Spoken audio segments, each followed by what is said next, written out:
오늘 보신 하나님의 말씀은 에스겔서에서 보시도록 하겠습니다. 에스겔서 13장 17절부터 마지막 절까지 23절까지의 내용입니다. 구약성경 1166페이지쯤에 있습니다.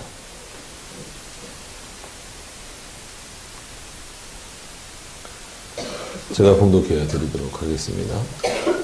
너 인자야, 너희 백성 중에 백성 중 자기 마음에서 나는 대로 예언하는 부녀들을 대면하여 쳐서 예언하여 이르기를 주 여호와의 말씀에 사람의 영혼을 사냥하고자 하여 방석을 모든 팔뚝에 꿰어매고 수건을 키가 큰 자나 작은 자의 머리를 위하여 만드는 부녀들에게 화이 있을진저 너희가 어찌하여 내 백성의 영혼을 사냥하면서 자기를 위하여 영혼을 살리려 하느냐 너희가 두 웅큼 보리와 두 조각 떡을 위하여 나를 내 백성 가운데에서 욕되게 하여 거짓말을 고지 듣는 내 백성에게 너희가 거짓말을 지어서 죽지 아니할 영혼을 죽이고 살리지 못할 영혼을 살리는도다.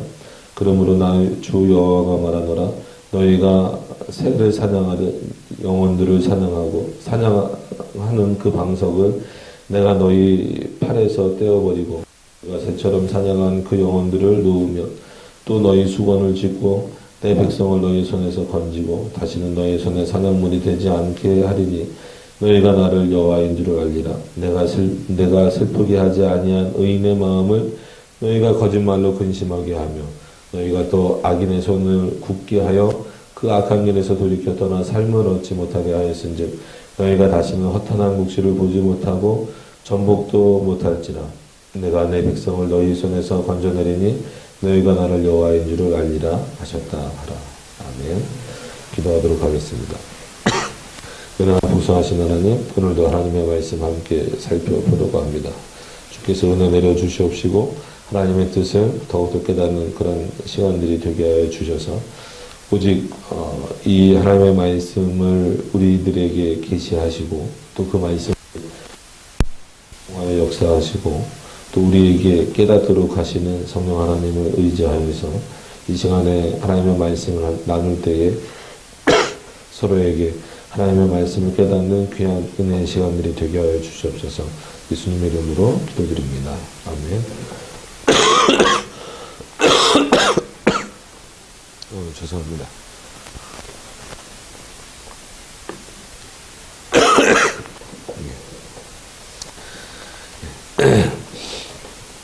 컨디션 조절을 잘 했어야 되는데 그러지 못해서 죄송합니다.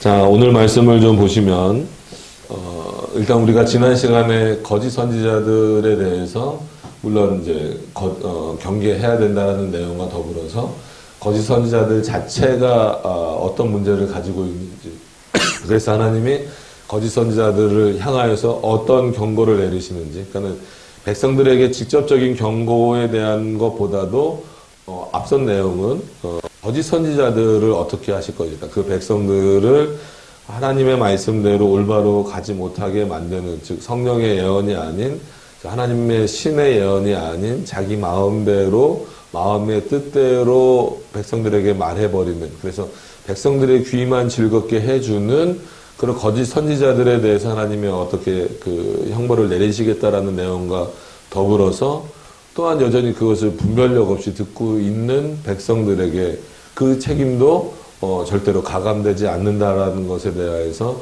말씀을 드렸습니다. 그러니까 주된 내용은 지난 시간에 주된 내용은 거짓 선지자들이 하나님 앞에서 정죄받을 것이다라고 하는 겁니다. 그거는 어느 시대나 마찬가지예요. 그런 차원이 있으면서 동시에 거짓 선지자들이 정죄받는다라고 해서 그 사람들을 통해서 그 사람들이 잘못 전했으니까 내가 그런 사상을 갖게 되고 그런 믿음을 갖게 되었으니까 나에게는 좀 그 잘못을 좀 경감해 줘야 되지 않느냐라고 혹시 말하는 그런 백성들을 향하여서 그렇지 않다. 거짓 선지자는 거짓 선지자들대로 자기네들이 마치 자기네 마음에 있는 것을 하나님의 뜻인 것처럼 전한 것에 대하여서 형벌을 받을 것이고 너희는 그것을 분별력 없이 분명히 에스겔이라고 하는 참된 선지자가 있었음에도 불구하고 그 그 참된 선지자의 말보다 오히려 참된 선지자는 어떻게 표현을 했어요? 이스라엘에게 하나님의 진노가 임할 것이다라고 한 거고, 거짓 선지자는 오히려 포로 생활이 일찍 끝날 거다라고 한 거예요. 그러니까 그런 게 분별력이 없는 거죠. 그냥 내 마음에 좋고 내 눈에 좋으면 그냥 사람들은 거기에 끌려버리는 거예요. 무엇이 옳고 그른가에 대한 판단력이 보여지는 것에 너무 이렇게 뭐라 그럴까요? 쉽게 흔들려 버리는 경향이 있다라는 거죠. 오늘도 이제 그거에 대해서 좀 더 그 책망이 이어집니다. 하나님께서. 근데 이 시대에도 마찬가지예요. 그래서 지난 시간에 뭐 우리가 볼 수 있는 거는 뭐 가시광선이다, 뭐 엑스레이도 못 보고 감마선도 못 보고 그런 인간의 한계에 대해서 쭉 말씀을 드렸잖아요. 우리는 이 공간 안에 있으니까 이 밖에 있는 공간에서 무슨 일이 벌어지는지 뭐 소리를 들으면 들을 수 있을까? 눈으로 직접 볼 수는 없단 말입니다. 그런 어떤 한계를 가지고 있는 인간이 그 전능하신 하나님의 어떤 깊은 은혜와 인도하심과 이런 것들을 판단하고 깨달으려고 한다? 그래서 하나님은 이런 분이야라고 자기가 만들어 놓으면 그 하나님도 우상이 되어버릴 수 있다라는, 그러니까 이런 표현들은 좀 조심스럽긴 하지만 성경에서 말하고 있는 하나님에 대해서 우리가 올바로 알아가는 게 참된 신앙을 찾아가는 어떤 그 길이고, 뭐 우리가 구원의 서정을 걸어가는, 특히나 성화의 과정을 걸어가는 그런 삶인데, 그것이 아니라 하나님은 이런 분이야 라고 자기가 못 박아 놓는 거예요. 이러셔야만 돼. 그러니까 더 나아가면 그런 거죠. 하나님은 이러셨으면 좋겠어. 맨 처음엔 아마 이랬을 겁니다. 하나님은 이러셨으면 좋겠어. 이런 분이면 좋겠어. 라고 하다가 하나님은 이런 분야로 굳어지는 거예요. 그리고 나중에는 하나님은 이렇게만 하셔야 되는 분이야 라고 더 굳어져 버리는 거죠.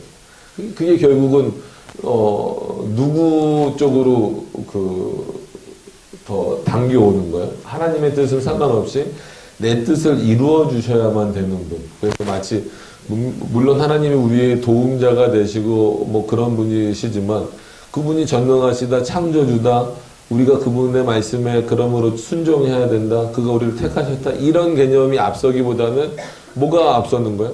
내가 이루고자 하는 목표와 내가 이루고자 하는 어떤 그 삶의 목적을 이렇게 이루어 주셔야만 되는 분으로 그 하나님을 인식하고 있는 거죠. 그러니까 그런 어떤 잘못된 인식이 이스라엘 백성들 가운데 있다 보니까 바른 말씀이 어떻게 보면은 자기의 귀에는, 자기네들의 귀에는 좋게 들리지 않았어도 그것을 충분히 분별할 수 있는 능력이 물론 최종적으로 먼 원인 가운데서 하나님에게 있는 거지만, 가까운 원인 안에서는 지난 시간에도 말씀드리고 계속 구약 성경이나 특히나 우리가 구약을 보면서는 이스라엘은 태어날 때부터 어찌됐건 간에 하나님을 섬기는 문화를 자연스럽게 받아들일 수밖에 없단 말이에요. 물론 이방 문화도 뭐 이렇게 시대가 지나면서 받아들이기는 하지만, 그런 가운데에서 이런 분별력은 자연스럽게 좀 키워져야 되는데 그러지 못하는 것은 결국은 그 기준이 누구에게 와 있다라는 거예요.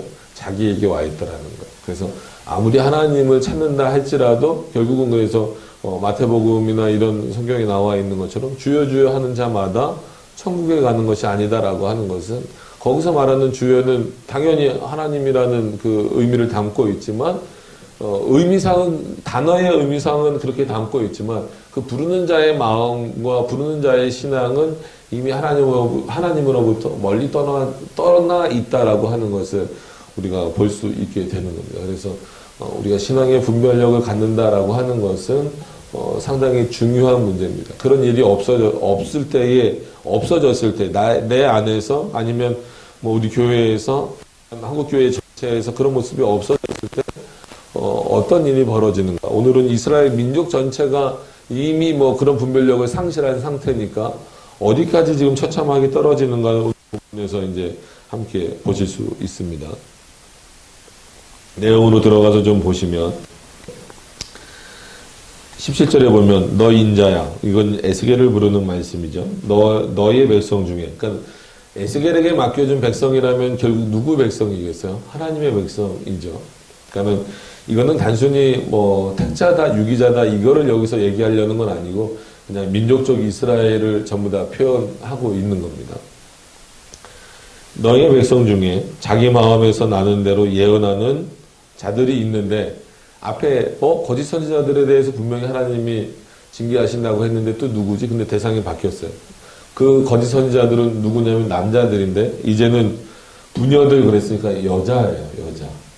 그러니까 성경에서 많은 분들이 지금도 이제 우리 성도님들이 그 교회 카페에 여성 한수가 왜 잘못됐는지에 대해서 여러 글들을 올려주셔서 참 감사한데 그 근거를 대는 게 이제 구약 시대에 여러분들이 잘 알고 계시는 대표적인 뭐 선지자라고 불러지는 드보라 같은 경우 뭐 이런 경우 예언하는 자들입니다. 그러니까 그리고 심지어 모세의 누나도 예언을 하긴 했어요. 그러니까 그게 뭐 참된 예언이건 거짓 예언이건 뭐 모세에게 도움이 됐건 안 됐건 그런 경우가 산발적으로 있었다라는 거죠.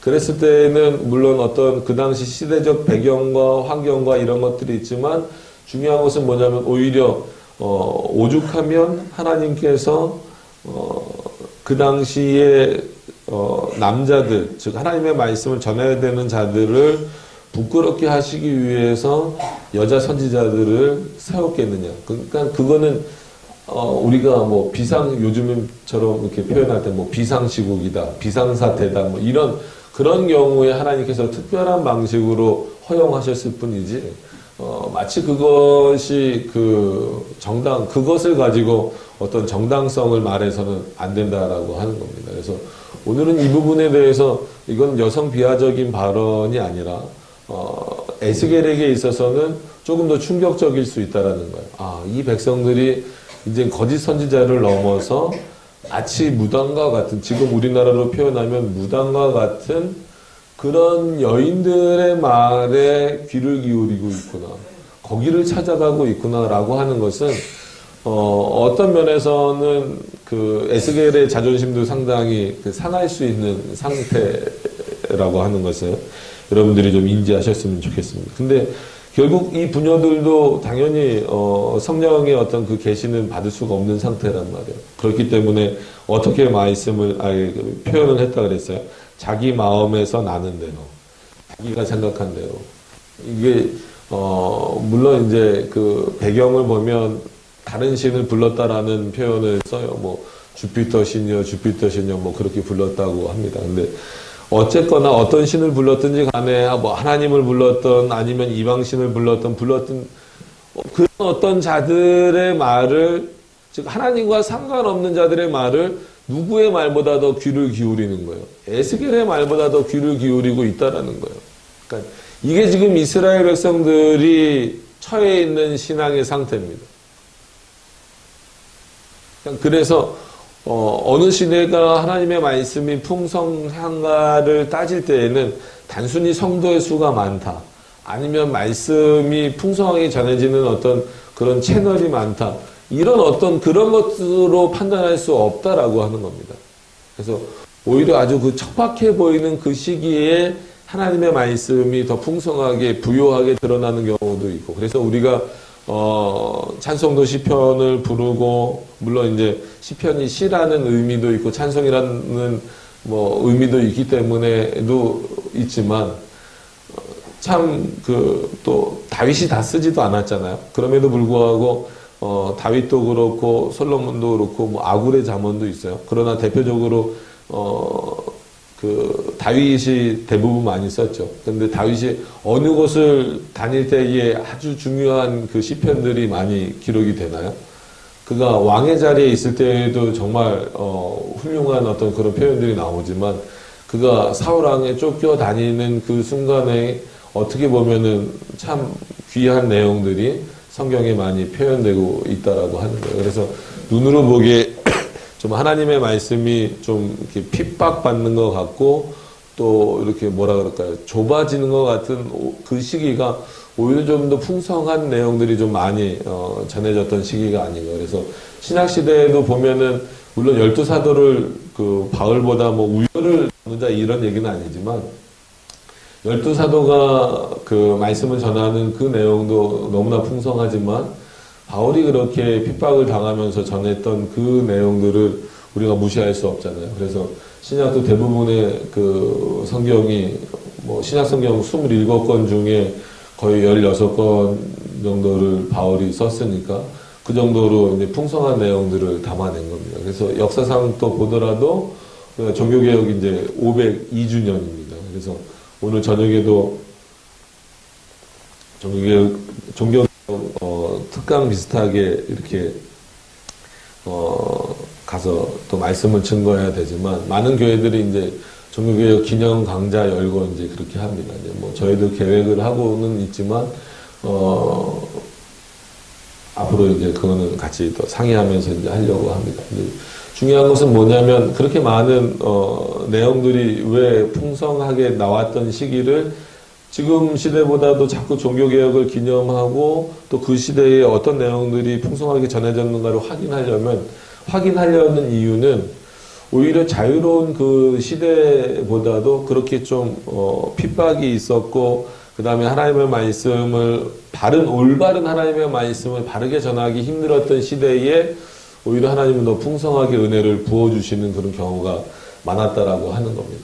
왜 이런 말씀을 드리냐면 물론 종교개혁 기념일이 다가오기도 하지만 이런 가운데에서도 이렇게 백성 전체가 어떻게 보면 이스라엘 백성 전체가 지금 어떤 혼란을 겪고 있는 거예요. 하나님의 말씀을 들을 때 에스겔의 말을 들어야 될 것인가 아니면 거짓 선지자 더 나아가서는 무당과 같은 부녀자들의 말을 들어야 되는가라는 이 혼란 가운데 빠져 있을 때 오히려 그 에스겔은 더 분명하고 더 확실한 하나님의 말씀을 선포하고 있다라고 하는 거예요. 그렇기 때문에 이 시대에도 이 에스겔 시대에도 하나님의 말씀을 올바로 분별하는 자들만이 에스겔 앞에 설 수밖에 없어요.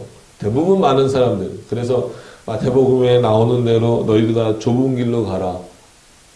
그것은 단순히 어떤 물론 상징적인 의미이긴 하지만 큰 대로로 가면 사망이다라고 해서 대다수가 뭐 지옥 가겠네 이런 의미라기보다도 많은 사람들의 마음을 뺏고 홀리는 방식은 어쩔 수 없이 글로 간다라는 거예요. 글로 가버린다는 거예요. 근데 좁은 길은 아무나 잘 안 가려고 그래요. 협착해서 잘 안 가려고 그래요. 그래서 시대적으로도 이제는 많이 바뀌었잖아요. 많이 바뀌어서 솔직한 얘기로 교회 다니는 그 청소년들, 성도들에게 물어봐도 우리가 주일 이외에 어떤 날을 특별히 기념 주일로 말하진 않지만 그래도 종교개혁 기념일 정도는 알고 있어야 되는데 그럼 종교개혁 기념일이 언제입니까? 라고 물어보면 10월 31일입니다. 라고 말하는 사람들 거의 없어요. 성도들 중에도 거의 없어요. 근데 그러면 반대로 물어보죠. 10월 31일이 어떤 날입니까? 그러면 사람들 대부분 뭐라 그래요? 할로윈데이라고 부르잖아요. 얼마나 마트나 이런 데 가보세요. 얼마나 사람들의 때로는 두려움, 어떤 거는 이쁘게 해놓기도 했지만 어떤 건 진짜 사단의 모습이 저럴까 싶을 정도의 어떤 그런 회개망측한 그런 모습들을 하고 아주 벌이는 파티는 얼마나 난잡하고 이렇습니까? 그는 이제는 학교에서도 그렇고 또 심지어는 저희의 다니는 어린이집에서도 그 할로윈 파티 하겠다고 그래서 저희는 참여 안 합니다라고 그러니까 이유를 쓰래요. 그래서 수요일 날이라 해서 예배 안 드리고 우리는 거기 참여 안 합니다 이렇게 써서 보냈는데 이제는 그런 시대가 됐어요. 그러면 세상은 점점 그렇게 간다고 하더라도 여러분 교회는 늘 굳건히 서 있어야 되잖아요. 근데 한마디로 믿는 자들 오늘 본문으로 말하면 즉 하나님의 백성들 교회 나오는 성도들 교회의 회원이 된 자들조차도 10월 30일 되면은 아마 할로윈데이 엄청 올라갈 겁니다. 그러니까 이런 분별력이 없어요. 그러니까 이런 현상들이 벌어지는 거죠. 왜냐하면 이 뒤에는 읽기가 무서울 정도예요. 여러분들 늘 말씀드리지만 미리 읽고 오시라고 했잖아요. 주석도 보실 수 있으면 여러 주석들 참고해서 오시라고. 왜냐하면 18절부터 한번 보세요.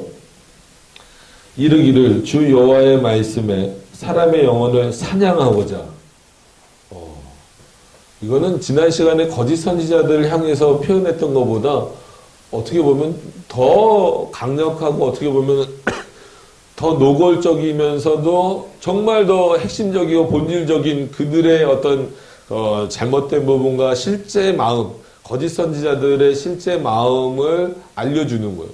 근데 너희들이 이런 마음을 모르니까 그들 앞에 가서 머리를 숙이고 그들이 무슨 말 하는지 거기에 귀를 기울이고 있지 않느냐. 한마디로 세상 문화에 그냥 빠져버리지 않느냐라고 하는 거예요. 사람의 영혼을 사냥하고자 하여 방석을 모든 팔뚝에 꿰어매고 수건을 키가 큰 자나 작은 자의 머리를 위하여 만드는 부녀들에게 화 있을진저. 그래서 이거는 뭐 주석을 참고할 수밖에 없어요. 이게 어떤 상태인지 잘 모르니까 그 당시 문화를 봐야 되니까. 그래서 보니까 그렇게 나와 있습니다. 방석을 모든 팔뚝에 꿰어 맨다라는 게 그때는 이제 예를 들어서 점을 보러 가거나 그러면 아니면 잠을 자거나 그렇게 할 때 누워서 이렇게 자기보다도 큰 말 그대로 방석 같은 거, 말 그대로 방석입니다. 이런 것들을 이렇게 옆에 끼고 스르르 잠드는 어떤 그런 형식이 많았다라는 거예요. 그래서 이 거짓 예언하고 있는 부녀자들도 그렇고 그래서 신접한다 그러죠.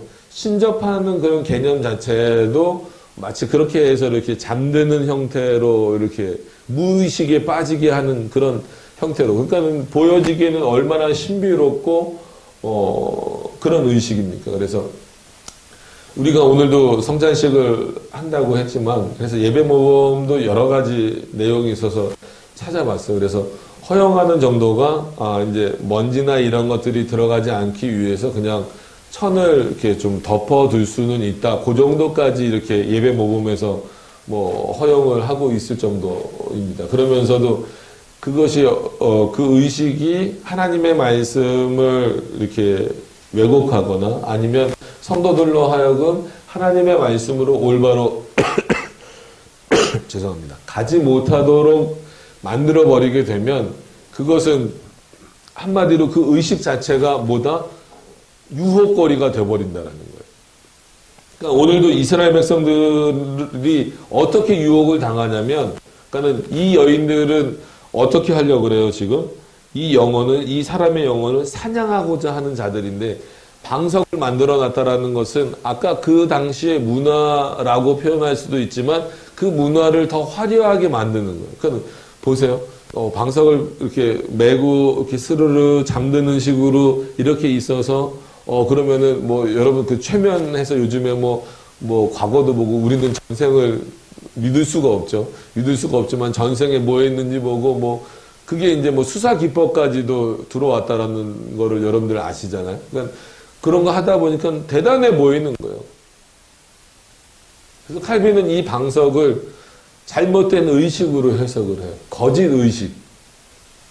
결국은 이 여인들이 표현이 그렇지만 백성들을 홀리는 그들의 영혼을 홀릴 수 있는 방법은 뭘까라고 했을 때는 거짓 의식들이에요. 눈에 보기에 이렇구나. 이런 내용이 있구나. 이렇게 신비롭네. 신기하네. 이런 어떤 내용들을 눈에 보여주게 함으로 인하여서 결국은 이스라엘 백성들이 그냥 앞에 서서 하나님의 말씀을 전하는 아무것도 없이 하나님의 말씀을 전하는 에스겔보다는 뭔가 좀 이렇게 접촉할 수도 있고, 그죠? 방석이나 이런 거는 접촉이 가능하잖아요. 가능하고, 그 다음에 뭐 머리에 쓰는 것도 가능하고, 수건 얘기도 나오지만 수건 쓰는 것도 가능하고, 뭔가 이렇게 그 몸에 접촉되고, 어떤 감정, 접촉되다 보면 그런 감정들이 막 생기고, 막 그렇단 말이에요. 또 실제 그것을 자기가 하지 않더라도 이런 주술사들처럼 같아 보이는 이런 그 거짓 증거하는 여인들이 그런 거 하는 모습을 이렇게 보면 신비롭단 말이에요. 뭔가 있는 것 같단 말이에요. 그러니까 사람들이 거기에 그냥 빠져버리는 거예요. 자기가 좋아하는 것에, 그러니까 자기의 눈을 홀리는 것에 그냥 홀딱 빠져버리는 거예요. 그게 사단이 그 하나님의 백성의 영혼을 사냥하는 방식이다라고 하는 것을 오늘 말하고 있는 거예요. 그래서 방석을 모든 팔뚝에 꿰어매고 수건을 키가 큰 자나 작은 자의 머리를 위하여 만든 부녀들에게 화했을진저 너희가 어찌 내 백성의 영혼을 사냥하면서 이게 너희들 본심 아니냐. 너희가 입으로 내뱉는 말이나 아니면 각종 여러 가지 의식들은 마치 백성들을 위하는 것 같지만 너희 본심은 내 백성을 사냥하고자 하지 않는 거냐. 그러면 내가 너를 가만두겠느냐. 내 백성의 영혼을 사냥하면서 자기를 위하여 영혼을 살리려 하느냐. 그러면서 너희 영혼을 살려고 하느냐.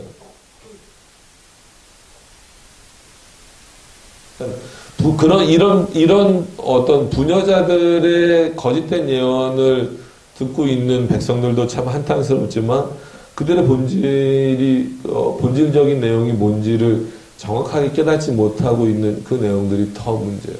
그러니까 이 백성들뿐만 아니라 이런 부녀자들이 죄를 짓는 것 자체는 이런 게 이제 신성 모독에 해당하는 거죠. 그리고 마치 자기가 성령의 어떤 종이라도 된 것처럼 성령의 계시를 받은 것처럼 그러니까 뭐 단순히 거짓말 정도가 아니라 이거는 거꾸로 백성들에게 좋은 얘기를 해주는 것 같지만 협박이 가까운 그런 표현들인 거죠. 그래서 희한하게 사람들은 그걸 더 좋아하기 때문에 문제예요. 그래서 특히나 우리가 개혁신학을 하면서 많이 그런 표현을 하잖아요. 개혁신학은 인간의 마음이 흘러가는 대로 내버려 두는 것이 아니라 오히려 인간의 마음이 흘러가는 대로 내버려 두는 곳에서부터 돌이켜서 인간의 그 모든 이성과 본성을 거슬러 올라가는 거예요. 그런 차원에서 어려운 거죠. 근데 그렇게 거슬러 올라가야만 제대로 하나님의 말씀과 뜻을 확인할 수 있다라고 하는 겁니다.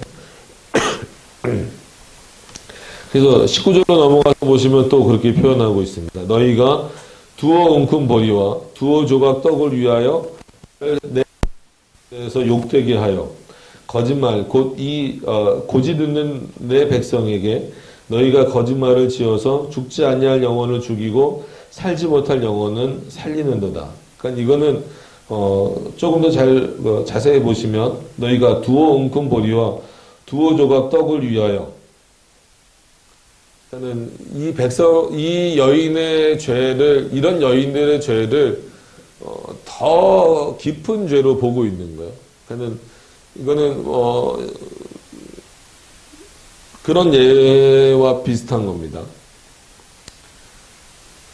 같이 다 죄지만, 예를 들어서, 너가 누구를, 누구를 해하거나, 아니면 어떤 거짓말을 하거나, 이렇게 할래? 라고 조건을 제시했는데 조건을 제시하면서 예를 들어서 100만 원, 1000만 원을 제시를 했어요. 그랬는데 안 한다는 거예요. 그랬는데 그러니까 나중에 얼마를 제시하는 거예요? 1억을 줄게. 그랬더니 이 사람이 어떻게 하겠다는 거예요? 그럼 하겠다라는 거예요.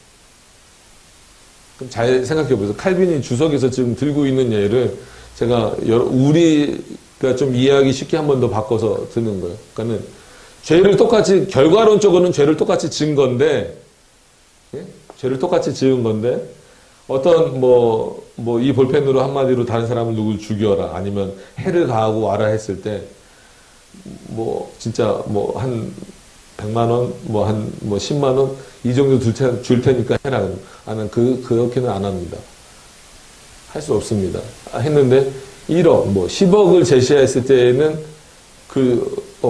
하겠습니다. 내가 진짜 목숨을 걸더라도 아니면 지금 시대로 말하면 한마디로 잡혀서 감옥에 가더라도 내가 하겠습니다. 라는 거예요. 이런 경우가 있고, 이런 경우에도 죄를 짓긴 짓는 거죠. 근데 그 죄를 짓는 어떤 그 원인에 대해서 지금 칼빈이 말하고 있는 거예요. 그래서 더 진노한다라는 거예요. 근데 지금 오늘 본문에서는 뭐예요? 두어 웅큼 보리. 두어 웅큼 보리니까 여러분 어느 정도 될까요? 얼마 안 되는 양이에요. 그죠? 그리고 조각떡. 떡도 이 당시에 얼마나 크게 만들었는지 모르지만 조각떡이니까 일반 떡보다도 작은 거죠. 그러니까 이거는 뭐예요? 한마디로 너 이거 해라. 근데 이거를 너가 하더라도 내가 그렇게 많은 보수를 너에게 줄 수 없어. 했음에도 불구하고 하겠다라고 말하는. 이거는 그 원인이 어디 있는 거예요? 두 가지 다 결과론적으로는 죄를 지은 거예요. 근데 첫 번째는 물론 죄를 진 거지만 어디에 조금 더 그 마음이 가는 거예요. 물질에 더 마음이 가는 거죠. 그 죄 자체를 짓는 것보다도 물질에 조금 더 마음이 가서 내가 조금 더 많은 물질을 얻을 수 있으니까 똑같은 죄를 짓는 것을 죄 짓는 것을 제한을 했다 할지라도 적은 물질이었을 때는 안 하겠다라고 했다가 많은 물질을 준다고 하니까 하겠다라고 했을 때에는 그 원인이 어디에 조금 더 치우쳐져 있다라는 거예요. 물질에 조금 더 치우쳐져 있다라는 거예요. 그런데 이 오늘 본문 19절에 보면 너희는 정말 나를 얼마나 무시하냐면 하나님을 얼마나 무시하냐면 이들의 목적은 어떤 면에서 보면은 그러니까 결과적으로 뭐예요? 물질이 아닌 거예요. 두어 웅큼의 보리와 두어 조각의 떡을 떼는 것, 요 정도만 가지고도 내가 지금 뭐 하겠다는 거예요. 이 이스라엘의 영혼들을 사냥하는 데 동참하겠다라는 거예요. 결국은 완벽한 사단의 도구가 돼버리는 거죠. 그러니까 이거는 돈이 목적이 아니라 진짜로 말 그대로 그 죄를 짓는 것 자체가 목적이 돼버린 거예요.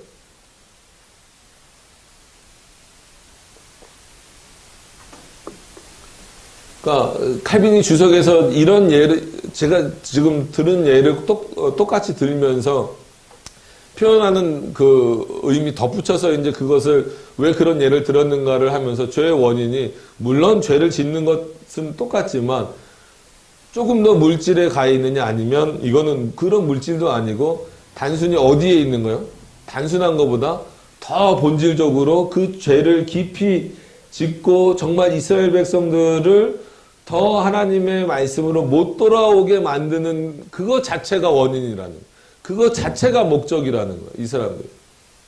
그러니까 너희는 내 말을 내 수준을 아까 하나님의 수준을 마치 두어 웅큼의 보리와 두어 조각의 떡 정도로만 생각했다라는 것도 하나님 앞에서 엄청난 죄지만 그것보다도 그것과 상관없이 뭐라 그럴까요? 받는 것과 보수와 상관없이 목적이 어디 있는 거예요? 이스라엘의 영혼의 사냥에 있다라는 거예요. 근데 너희는 그것조차 못 깨닫느냐.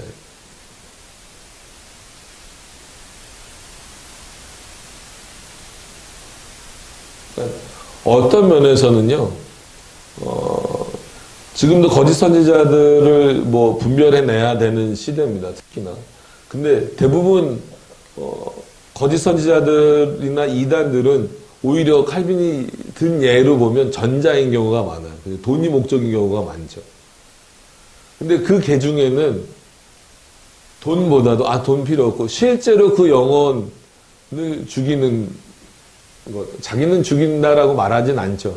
그러나 죽이는 것에 더 목적을 주는 경우가 있습니다. 이게 더 악한 거예요. 더 악한 거고 더 아주 그 우리의 영혼을 아주 그냥 피폐하게 만들어 버리는 그런 내용들이죠. 그러니까 앞에서 그러니까 우리가 지난 시간에 말한 거짓 선지자들과는 또 다른 거예요. 자기 배만 불리는 그런 어떤 차원에 머물러 있는 거짓 선지자들과는 또 다르게 정말 보수가 적더라 할지라도 목적 자체가 어디 있는 거예요? 이스라엘의 영혼을 파괴하는 데 있다는 거예요. 이게 더 무서운 거죠. 그리고 나서 마치 이건 하나님이 하셔야 될 일인데 너희가 하는 것처럼 거짓말을 고지 듣는 내 백성에게 이게 얼마나 참 안타까운 평가입니까? 부끄러운 평가고 그죠? 하나님에게 이런 평가를 들으면 되겠습니까? 거짓말을 고지 듣는 내 백성에게 이게 지금 하나님께서 누구를 평가하시는 내용이에요? 자신의 백성을 평가하시더라고요. 그래서 늘 이런 말씀을 보면서 이 시대와 우리를 확인해 봐야 되는 거예요. 과연 그럼 나는 어떤 말씀을 듣고 있는가? 거짓말을 곧대로 듣고 있는 상태인가? 아니면 참된 선지자의 말을 듣고 있는 상태인가?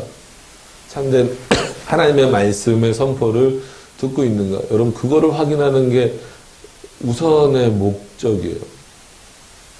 나라의 여러 가지 문제를 해결하는 데 있어서도. 그래서 저도 뭐 여러 가지 모임에 뭐 참여하기도 하지만 어떤 모임은 그냥 이렇게 한 발 좀 뒤로 물러서 있는 경우도 있어요. 왜냐하면 너무 이렇게 뭐 하나님이란 말을 쓰기는 하지만 그 말씀보다도 그냥 이 어떤 분위기 아니면 어떤 상황에 이렇게 치우쳐서 이렇게 있을 때에는 어쩔 수 없이 뭐 그 모임을 함께 해야 될 때는 그냥 좀 거기서 이렇게 뒤로 물러서 있는 경우가 있어요. 왜냐면 거기에 상당히 많이 이런 식의 돈과 상관없이 오히려 돈이 문제가 아닐 때는 더 무서워지는 거예요. 돈이 목적일 때는 말 그대로 내 배만 불리면 되니까 상관없는데 그것이 목적이 아닐 때는 더 깊숙이 그 영혼을 파괴하는데 파괴하는 자들이 들어오기 때문에 더 경계해야 될 부분들이 있어요. 그래서 거짓말을 고지 듣는 내 백성에게 너희가 거짓말을 지어서 죽지 아니할 영혼을 죽이고 살지 못할 영혼을 살리는도다. 이거는 내가 해야 될 일인데 마치 너희가 그럴 수 있는 것처럼 그 일을 한다라는 거. 실제 그렇게 한다라는 의미가 아니라 겉으로 보기에 참된 말을 듣고 그대로 행하고 살아야 되는 자들은 오히려 너희들이 죽이려고 하고 너희처럼 거짓말하는 자의 말을 듣고 좋아하는 자들은 마치 너희가 살리려고 하지 않냐라는 그런 의미로 이해를 하셔야 됩니다. 20절에 넘어가서 보시면 그러므로 나 주 여호와가 말하노라 너희가 새를 사냥하듯 영혼들을 사냥하는 그 방석으로 여러분 어떻게 사냥을 해요? 그죠? 그럼 이 방석이 담고 있는 의미가 뭐냐라고 했을 때 칼빈은 계속 뭐라고 해석한다고요? 거짓 의식들. 그러니까 사람들의 눈을 혼란케 하고 마음을 혼란케 하는 그러한 의식들을 계속 말하고 있는 거예요. 그러면서 바울의 이야기도 끌어오고 그 다음에 구약에 또 앞선 그 모세의 이야기도 끌어오면서 쭉 설명을 하고 있습니다. 이 표현이 너무 좀 무섭기도 하면서 새를 사냥하듯 그죠? 그러니까는 사람이 사람을 죽이는 일은 그렇게 쉽지는 않은 일이에요. 근데 어쨌거나 뭐 새를 사냥하고 우리가 먹을 수 있는 그런 어떤 동물들을 사냥하는 것은 당연히 그거는 해야 될 일이니까. 근데 여기서 새라고 표현한 것은 그 중에서도 뭐예요? 우리가 좀 쉽게 잡을 수 있는 거잖아요. 그래서 이제 어르신들 중에서는 어렸을 때 동네 참새 잡아서 구워 먹고 이런 경우도 있잖아요. 꼭 포수여야만 요즘엔 포수라고 안 부르죠. 이렇게 사냥꾼이어야만 이렇게 큰 새를 꿩이나 매나 이런 그 새 정도가 아니라 조그만 새는 진짜 동네 애들도 잡는 거예요.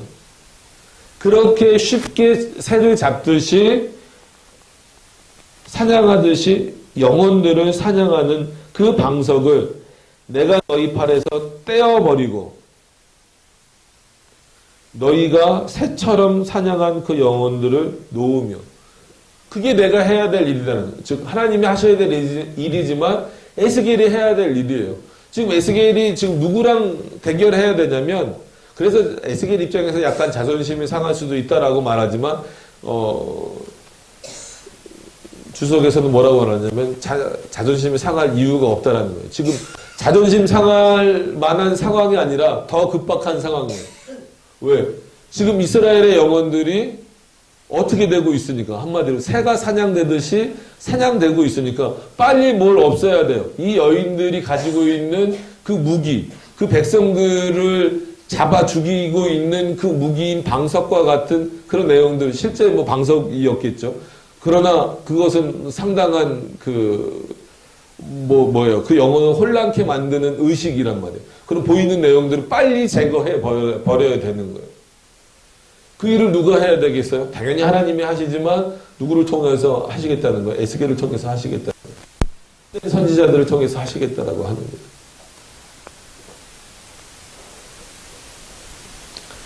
또 너희 수건을 찢고 내 백성을 너희 손에서 건지고 다시는 너희 손에 사냥물이 되지 않게 하리니 너희가 나를 여호와인 줄을 아니라. 여러 번 반복되지만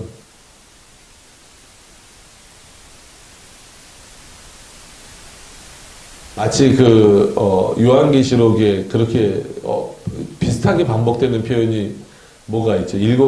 우리는 일곱 교회라고 그러니까 어떤 한 특정한 교회처럼 표현을 하지만 그것이 이제 장로 정치로 해석을 할 때는 일곱 노회 뭐 이렇게 해석되기도 합니다. 보편적인 해석은 보통 일곱 교회로 그냥 보죠. 근데 이제 장로교회에서 해석을 할 때는 어차피 그 지역 교회를 말하는 거니까 일곱 노회로 해석하기도 한다라고 말씀을 한번 드린 겁니다.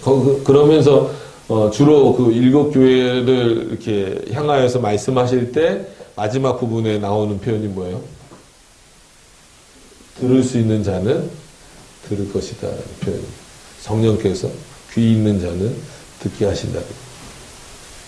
마찬가지 에스겔에서도 계속해서 반복되는 내용은 뭐예요? 내가 여호와인 줄을 알게 하리라.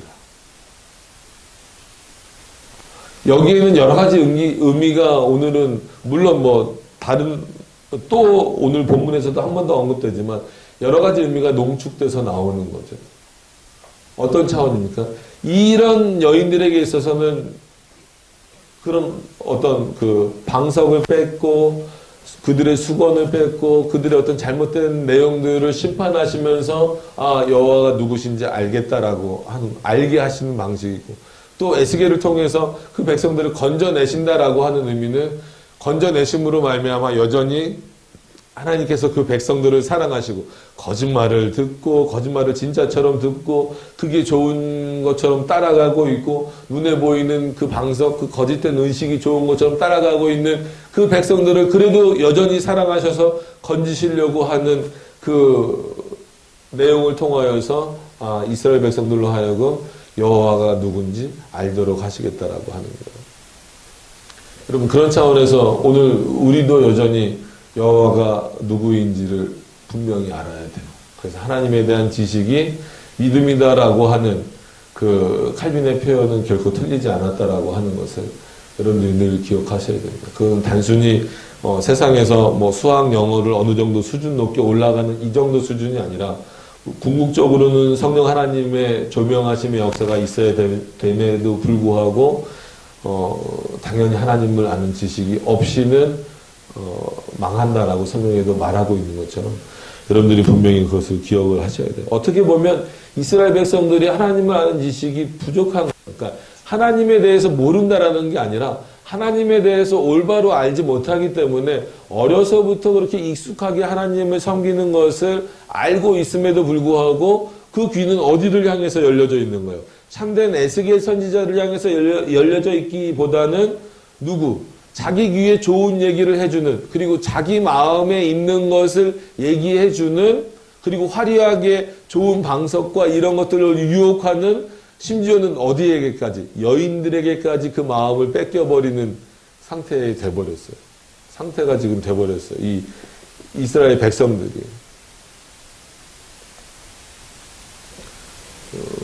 그러니까 참 참담한 상태인 거죠. 이런 것을 보면서 뭐 4시간마다 반복될 수밖에 없지만 어떻게 해야 그러면은 분별력을 가질 수 있을까? 여러분들이 고민해 보셔야 돼요. 근데 답은 분명히 있습니다. 참된 하나님의 말씀을 따라가야 되고 그렇기 때문에 우리를 올바른 길로 인도해 줄 수 있는 반드시 교리가 필요한 거고 교리가 없는 사람은 없다라고 여러 번 말씀을 드렸어요. 그러니까 교리가 없다. 나는 교리를 필요 없고 이제 우리가 오직 성경이라는 표현을 많이 쓰니까 그래서 우리 종교개혁 이제 기념주일이라기보다도 종교개혁 이제 기념일이 얼마 안 남았으니까 오직 성경에서만 머무르시면 안 돼요. 그러니까 오직 성경이라는 표현이 정말 중요하죠. 그것을 안 갖고 있으면 큰일 납니다. 우리가. 그럼에도 불구하고 오직 성경에만 잘못 머물러 있으면 교리가 필요 없다로 가요. 근데 오직 성경을 부르짖었던 그 종교개혁자들은 이 오직 성경 개념 안에 교리의 개념을 반드시 집어넣습니다. 그거를 반드시 이해를 하시면서 오직 성경 개념을 가지셔야 돼요. 그래서 칼빈이 그것을 좀 오직 성경이 부족하다는 게 아니라 우리가 이해하는데 좀 부족하기 때문에 거기다 뭐를 붙여준 거예요? 토타 스크립투라를 붙여준 거예요. 전체 성경 개념을 붙여준 거예요. 거긴 분명히 더 확실한 교리의 개념이 들어가 있는 거죠. 그 교리적 틀이 있어야 된다. 그럼에도 불구하고 어떤 면에서는 오직 성경, 나는 성경만 가지고 있겠다, 성경만 가지고 해석하겠다라는 사람, 난 그래서 교리를 부정한다라고 말하는 사람 자체도 그게 그 사람의 교리라고 여러 번 말씀드렸잖아요. 그러니까 교리라는 그 단어의 의미를 아신다면 교리를 부정한다. 그러니까는 이 세상에 무신론은 없다라고 말씀을 드린 것과 똑같습니다. 나는 신을 안 믿어. 신을 안 믿는 게 그 사람의 뭐예요? 신론이에요. 마찬가지고 나는 교리가 필요 없어라고 말하는 게 그 사람의 교리예요. 나름대로 교리가 없는 사람도 교리가 필요 없다라고 말하는 사람도 자기 나름대로 성경 해석 방식이 있어요. 그게 그 사람의 교리라니까요. 그렇기 때문에 올바른 교리가 얼마나 중요한가를 어떻게 보면 이 에스겔서를 통하여서 더 볼 수 있는 거예요. 왜냐하면 지금 백성들 전체가 어떻게 보면 어떤 교리에 빠져 있는 거예요? 잘못된 교리에 빠져 있는 거잖아요. 아, 하나님은 이런 분이야, 이런 분이야, 이런 분. 자기네들이 생각해 놓은 대로 지금 자기네들이 얼마만큼 하나님의 말씀으로부터 멀어져 있는가. 그래서 에스겔 선지자로부터 계속해서 여러분 참된 선지자들은요. 때로는 백성들에게 징계의 말씀과 경고의 말씀을 전하면서 화도 내기도 하고 또 좀 심한 표현을 쓰기도 하지만 그 안에는 뭐가 있어요? 하나님께로 돌이키고자 하는 긍휼과 사랑의 마음이 있단 말이에요. 근데 거짓 선지자들은 오히려 달콤한 말을 하지만 그 안에는 뭐예요? 아주 포악하고 아주 거친 그런 마음들이 들어있어서 오히려 하나님으로부터 끊는 정말 사단의 도구가 되어버리는 사단이 하는 역할은 뭐예요? 어찌됐건 간에 믿는 자들이라도 그럴 수 없음에도 불구하고 믿는 자들이라도 끊어내오려고 하는 그게 사단의 역할이란 말이에요. 그래서 심지어 어떻게 보이는 거예요? 자기 모습을 비칠 때 광명의 천사처럼 비춘다고 하잖아요. 여러분 광명의 천사가 나쁜 게 아니에요. 오해하지 마세요. 정말 천사는 우리에게 어떻게 비칩니까? 비처럼 비춰져요. 그게 천사의 역할이에요. 근데 사단도 교묘하게 그렇게 들어오는 거예요. 그랬을 때 어떻게 분별해낼 수 있겠냔 말이에요. 단순히 그냥 하나님을 안다? 그 하나님을 섬기는 것에 익숙하다? 그래서 오늘 우리가 성찬식을 하지만 예배 모임이나 기독교 강요나 이런 것들을 다 살펴봐도 의식화시키지 마라. 의식화시키지 마라. 그래서 자주 해라. 아니면 그럴 거면 하지 말아라. 이런 표현들이 반복되는 게 좀 그런 표현만 하면 좀 혼란스럽지만 의미를 보면 알 수 있는 거예요.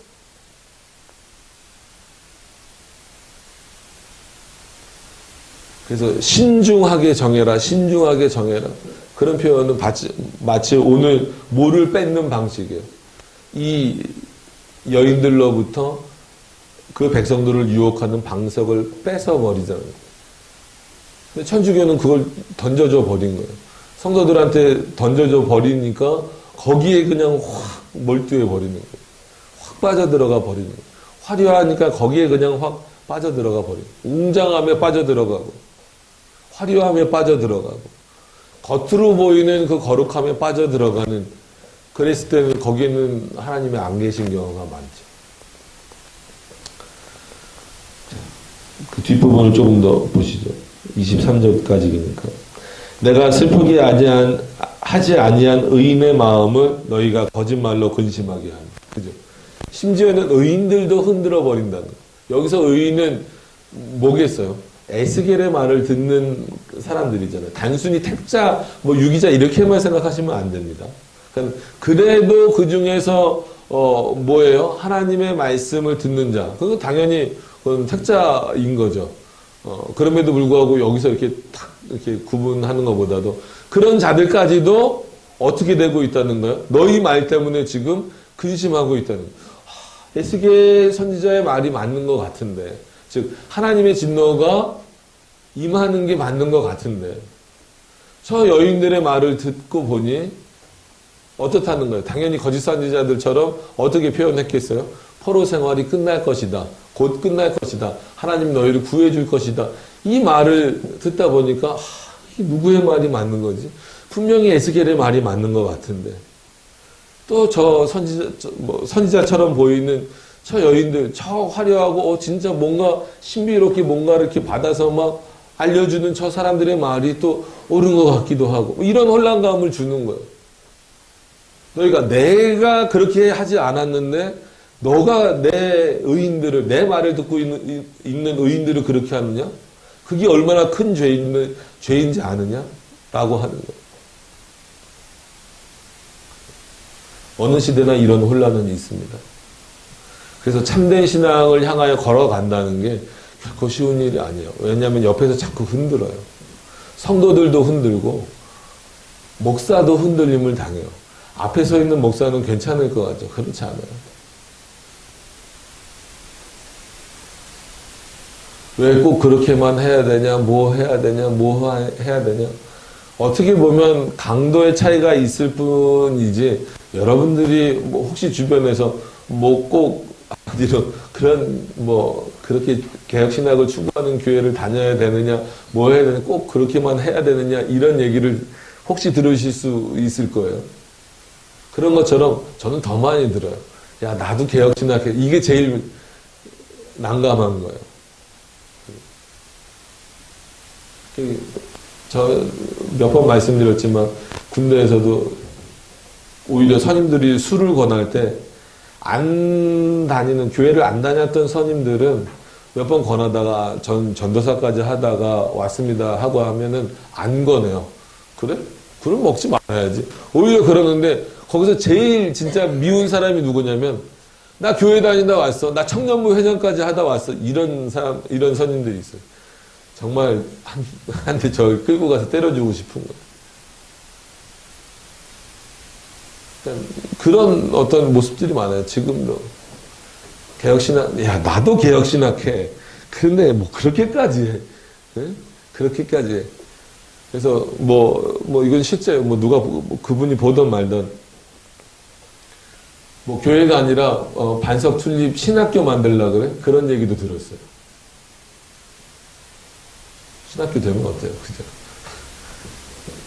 아직 그 정도 수준까지 우리가 가지도 않고 있는데, 어떻게 보면, 보편적으로 우리가 알아들을 수 있는, 서로 이해할 수 있는 수준에서만 지금 말씀을 전하고 있을 뿐인데도 그렇게 얘기를 들어요.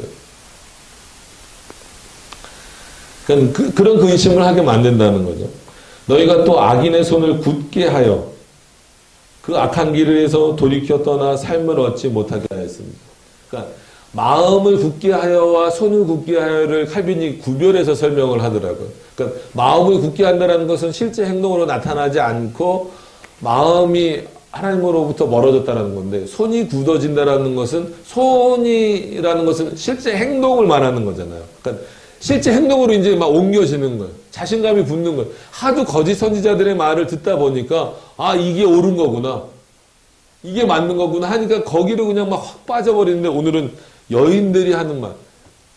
그러니까 이건 여성 비하가 아니라 하나님이 절대 여성들을 아주 특별한 경우엔 세우시지 않았었음에도 불구하고 남자 선지자인 에스겔이 있음에도 불구하고 그 에스겔의 말을 듣지 않고 여인의 말을 듣고 자기네 손을 굳게 만들어 버리는, 그래서 그 사람들이 어떤 생활을 못 한다고? 그 악한 길에서 돌이켜서 떠나 삶을 얻지 못한다라는 건 뭐예요? 하나님이 원하시는 삶을 얻지 못한다라는 거예요. 죽는다는 얘기가 아니잖아요. 어떻게 계속 이 사람들은 산다라는 거예요. 악한 길에서, 하나님을 떠난 악한 길에서 계속 살 수밖에 없다라는 거예요. 그 손이 굳어져 버렸기 때문에. 마음은 이미 굳어진 거고, 마음도 굳어지고 손도 굳어졌기 때문에 잘못된 의식이 좋아 보이는 거예요. 그 신비로움이 좋아 보이는 거예요. 그 거짓 증거가 좋아 보이는 거예요. 그러니까 어떤 삶으로 못 돌아와요? 하나님이 원하시는 삶으로 못 돌아오고 에스겔이 선포하는 그 말씀을 듣고 돌이키지 못하는 거예요. 의인들까지 근심하게 만들어버리니까. 그렇게 하였은즉 이들을 어떻게 하시겠다라고 말씀하십니까? 23절에 너희가 다시는 허탄한 묵시를 보지 못하고 잠복도 못할지라 내가 내 백성을 너희 손에서 건져내리니. 하나님은 이런 분이에요. 그렇기 때문에 우리가 의지할 분은 하나님만이라는 거예요. 종교개혁 기념일이 다가왔으니까 우리가 루터가 했던 말은 많이 몇 번 언급을 했지만 칼빈의 표현으로 하면 짧은 문장이에요. 아주 짧은 문장이지만 하나님만을 의지하지 못하는 것은 그 뒤가 뭐라고 표현했을까요? 믿음이 없는 것이다. 짧은 문장인데 어떻게 보면 굉장히 강력한 메시지예요. 하나님을 온전히, 거기서는 이제 온전이라는 말을 썼죠. 온전히 의지하지 못하는, 하나님만을 온전히 의지하지 못하는 것은, 못하는 자는 것은 믿음이 없는 자예요. 그거는 정말 어떤 표현보다도 강력한 표현이에요. 그 한 줄이, 물론 칼빈이 엄청난 글을 썼지만 그런 한 줄 한 줄이 어떤 면에서 보면 우리의 마음을 아주 그냥 강하게 때리는 표현이에요. 그럼에도 하나님의 사랑이 여기서는 우리가 확인되잖아요. 내가 내 백성을 너희 손에서 건져내리라.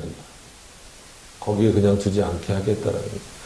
그러니까 하나님이 분명히 이스라엘 백성들을 심판하시겠다라는 것은 여기서도 유효해요. 유효하지만 건져내신다라고 해서 이제는 14절부터는 축복이 이어지겠구나, 그런 의미는 아닙니다. 그러나 최소한 이 너희와 같은 그렇게 영혼을 사냥하고자 하는 그런 마음을 갖고 있는 자들로부터는 내 백성을 넘겨주지 않겠다라는 그런 하나님의 말씀이에요. 반대로 말하면 그들에 대한 심판과 더불어서 이스라엘 백성들을 향하여서 너희 좀 분별을 해라. 너희가 언제까지 그런, 한마디로 이제 하다 여인의 말에 가서 귀를 기울이고 있느냐. 이건 정말 참담하도다, 이런 표현을 쓸 수 있는 거죠. 그런 차원에서 이 시대도 여러분 잘 분별하시기 바라고, 여전히 살아계신 하나님의 말씀이 증거되는 이 시대에도, 이 시대이기 때문에 하나님은 살아계시다라고 하는 것, 하나님만이 우리의 구원자다라고 하는 것, 그리고 하나님만이 최고선이 되신다라고 하는 것, 그래서 그런 어떤 믿음을 분명히 가지셔서 하나님의 말씀만을 분별해 나가면서 살아가실 수 있는 여러분들이 되셨으면, 우리 성도님들이 되셨으면 좋겠습니다. 기도하도록 하겠습니다.